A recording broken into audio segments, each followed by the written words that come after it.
அதிகாரத்துல இருக்கிறவங்க ஒருத்தங்க தப்பு பண்றாங்க அப்படின்னா அவங்களுக்கே தண்டனை வந்து கொடுக்க மாட்டோம். எல்லாருக்குமே நம்ம இந்தியன் கான்ஸ்டியூஷன் வந்து சமம் தானே சொல்லுது. ஏன் வந்து டிலே பண்றாங்க? சிபிஐ சைட்ல இருந்து என்ன சொல்றாங்க அப்படின்னா தூக்கு தண்டனை வந்து கொடுக்கணும் அப்படின்னு வந்து சொல்றாங்க. டெத் பெனால்ட்டி வந்து கொடுக்கணும்னு வந்து சொல்றாங்க. அண்ட் இது கரெக்டா அப்படின்னா கரெக்ட் தான். அப்பாவி மக்களை வந்து ஒருத்தவங்க பவர்ல இருக்கிறவங்க அடிச்சு கொண்டாங்க அப்படின்னா இதை தண்டனை வந்து கொடுக்கல அப்படின்னா இன்னும் எத்தனை கிரைம் வந்து நடக்கும். தண்டனை வந்து இன்னும் கடுமையா இல்லைன்னு சொல்லி மக்கள் வந்து நினைக்கிறாங்க. எதுக்காண்டி வந்து மக்கள் சொல்றாங்க அப்படின்னா மக்களுக்காண்டி தான் இந்த கண்ட்ரியே வந்து செயல்பட்டுக்கிட்டு இருக்கு. அரசாங்கம் வந்து எதுக்கு உருவாச்சுன்னு பார்த்தோம்னாலே மக்களுக்காண்டி தான் உருவாயிருக்கு.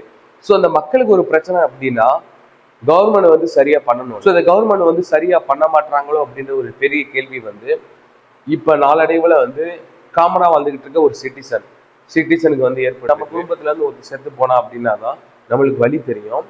நிறைய பேர் வந்து வலி வந்து அனுபவிச்சுட்டு இருக்கிறவங்கள வந்து பார்த்துக்கிட்டு இருக்கோம். ஸோ கேட்டோம் அப்படின்னா தெரியும். ஸோ இதை நீங்களும் பேசுங்க, நீங்களும் கொண்டு போய் சேருங்க. இதை எவ்வளவு ஸ்ட்ராங்கா வந்து பதிவு பண்றீங்க அப்படின்னா தான் உங்களோட ஃபேமிலி நீங்க வந்து சுதந்திரமா வந்து இந்த இந்தியால வந்து வாழ முடியும். தேங்க்யூ.